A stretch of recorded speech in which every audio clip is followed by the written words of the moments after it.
एक बार भगवान के सेवक ने भगवान से कहा, आप सारा दिन मूर्ति बनकर खड़े रहते हैं, आज आपकी जगह मैं आपका रूप धारण कर लूंगा और आप आराम से घूम आओ। भगवान ने भी सेवक की बात मान ली, लेकिन भगवान ने शर्त रखी कि जो भी प्रार्थना करने आए उन्हें केवल सुनना और कुछ नहीं कहना। सेवक ने शर्त स्वीकार कर ली और योजना के अनुसार सेवक भगवान की जगह मूर्ति बनकर खड़ा हो गया। पहला व्यक्ति जो मंदिर में आया वह एक व्यापारी था। उसने भगवान से कहा, भगवान, मैंने नया कारखाना खोला है, कृपया उसे सफल बनाइए। व्यापारी माथा टेकता है और तभी उसका बटुआ गिर जाता है। वह बटुआ गिराकर बिना देखे चला जाता है।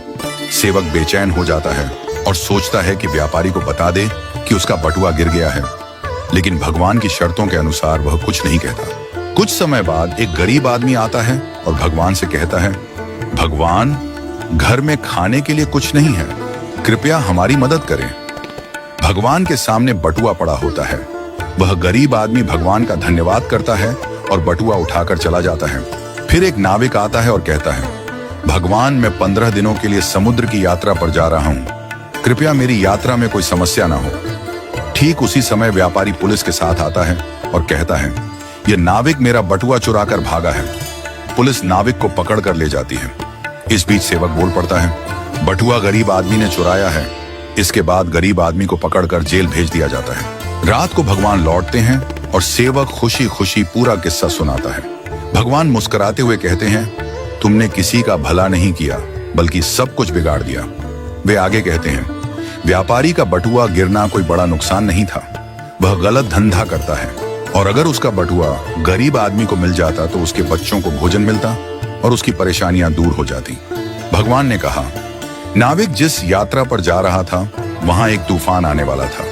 अगर वह जेल में होता तो उसकी जान बच जाती और उसकी पत्नी विधवा होने से बच जाती। भगवान ने यह भी कहा, कभी कभी जीवन में हमें समस्याएं आती हैं और हम सोचते हैं कि यह हमारे साथ ही क्यों हुआ, लेकिन हमें समझना चाहिए कि इसके पीछे भगवान की योजना होती है।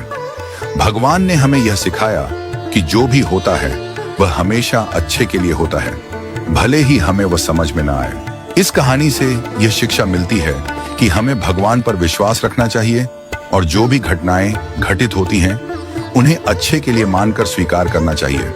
भगवान की योजना हमेशा हमारे भले के लिए होती है और कभी कभी हमें उस योजना को समझने में वक्त लगता है। हमें हमेशा यह मानकर चलना चाहिए कि जो भी होता है वह हमारे भले के लिए ही होता है और हमें उसमें भगवान की मर्जी को स्वीकार करना चाहिए। हमें कभी भी किसी स्थिति में निराश या हताश नहीं होना चाहिए, क्योंकि हर घटना के पीछे कोई ना कोई गहरी योजना होती है जो हमारे जीवन को बेहतर बनाने के लिए होती है।